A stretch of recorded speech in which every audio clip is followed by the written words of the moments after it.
It took a little bit of time for me to get into this one, I'm not gonna lie.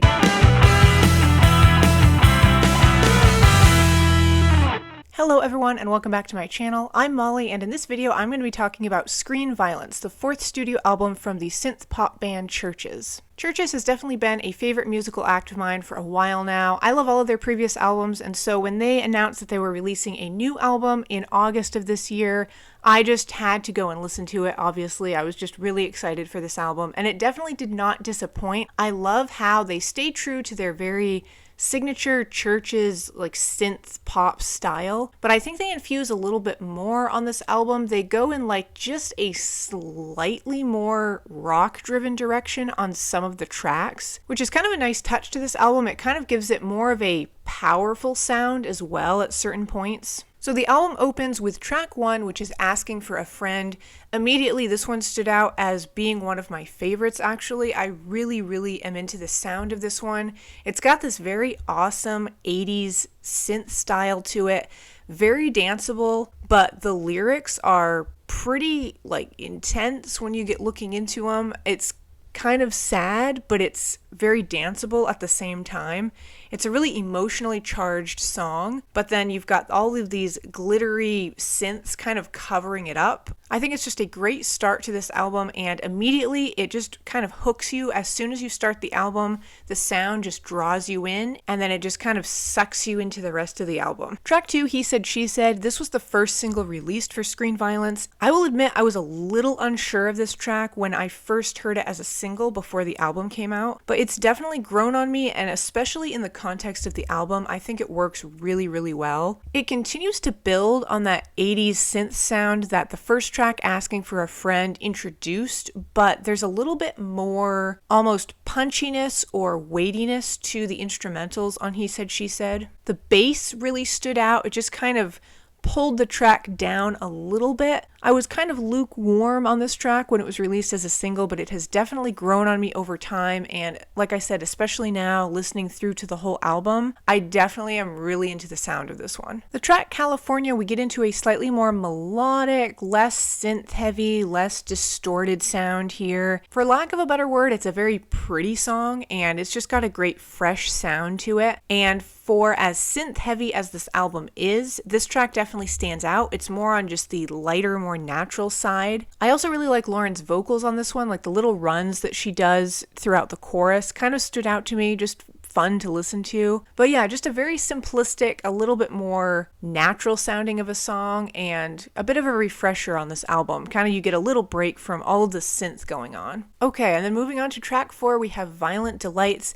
This one has quickly become one of my favorites from this album. I love this track. Again, they infuse it with a little bit more punchiness, and I love the percussion on this track. When listening to Violent Delights, I kind of discovered that as much as I love CHVRCHES, a lot of times their sound is very clean and clear because of all of the synth and more electronic stuff that they use. And when they introduce heavier sounds like percussion and some guitar, I really like it. It brings a little bit of weightiness to their sound, and this track is a great example of that. I love the percussion on this one. It's such a standout. I also love how the vocals are kind of muffled during the verses, and then they become a lot clearer on the chorus. Just a lot of really cool dynamic soundscapes going on with this one. They also changed the vocals up toward the end with the male vocals coming in, and I think the male and female vocals combined kind of make for, again, just a change up on this track. It makes it kind of interesting. Track 5 is How Not to Drown featuring Robert Smith.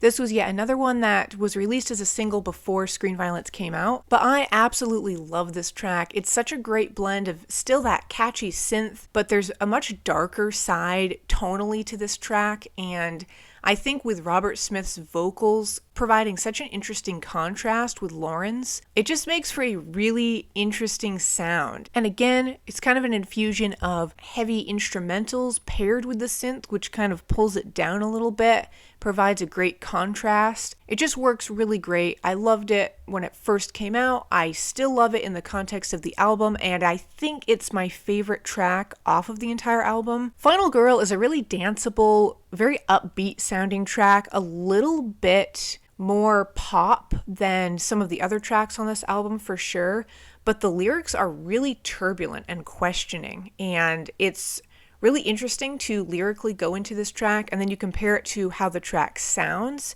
It's like polar opposite. I really, really love the instrumentals on this track, especially there's a guitar part during the chorus that really reminds me of the 1975, such a similar sound. And I just overall really like the vibe of this track. It reminds me of a song that would play at the end of a movie or during the end credits to a movie, which is very fitting if you go into the lyrics of this track. This is definitely one of the tracks on Screen Violence that I like it more each time I listen to it. It's definitely becoming one of my favorites. I really, really like this one. Track 7, Good Girls, definitely brings back the more glaringly obvious synth side to their sound. And again, it builds up great into the chorus. It just brings a lot of power to it without the use of like those really heavy instrumentals. I really like the line, "I don't need to be desired" on this track too. To me, there's so much power in that one sentence, and it's like her finally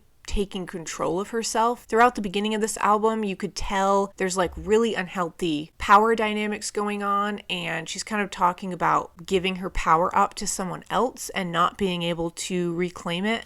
And on this track, it's like she's finally managed to take control of herself again and reclaim her own power. And I just think it's a great track lyrically, and then again with the synths and everything. There's just so much power to this one, and I really enjoy it. Track 8, Lullabies, is a much noticeably softer track. They still have that great 80s synth sound, but they just soften it up quite a bit.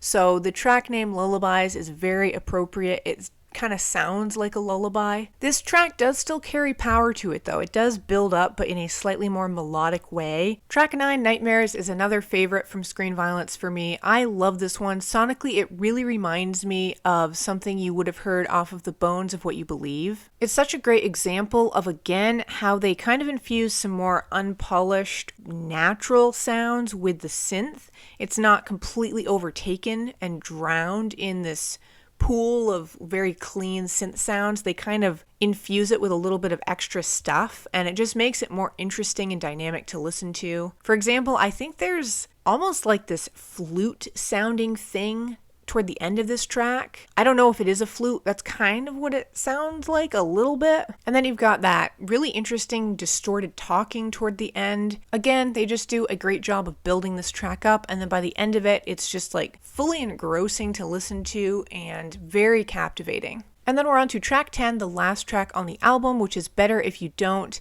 This one was a little bit of an unexpected ending, I'm not gonna lie. It's the only track really on this album that is not very synth heavy. They incorporate actually some guitar, and it's a little bit more rock inspired. It's really interesting to hear Lauren's very clear vocals paired with the slightly more rough around the edges sound of something more natural and organic like the guitar. I think it works though, and this track has a lot of emotional impact to it. Again, it definitely builds up great, and then the last line on this track and the last line on the whole album is "I won't follow you again." It's like she's finally free. She can just walk away, especially when you compare it to one of the first lines on Asking for a Friend, which is the first track, is "I'm no good at goodbyes." So you compare her saying that at the beginning of the first track to her saying goodbye and walking away on this last track. It's a great album arc, and I think this is a great closing track. It took a little bit of time for me to get into this one, I'm not gonna lie, just because it has a slightly different sound to it, but I like it. It's definitely growing on me, and I think it's a great conclusion to this album overall. So yeah, there you have it. That's gonna wrap up my little breakdown, if you will, of Screen Violence, the newest studio album from the band CHVRCHES. It's obviously quite new, so I definitely have to listen to it more and kind of let it really sink in, but the couple times I've heard this album, it's really impressed me. I love how danceable it is, but lyrically, we get into some much heavier, more self-doubt and questioning things and really messed up power dynamics and kind of freeing yourself from that. My favorite track from this album right now is still How Not to Drown. I absolutely love that song, but I also really, really like Violent Delights and Nightmares, and also Final Girl and Asking for a Friend. Those 4 are pretty awesome as well. Definitely let me know in the comments if you've heard Screen Violence, and if you have, what your thoughts on it are. But yeah, thank you all so much for watching. Stay tuned, and I will see you in the next video.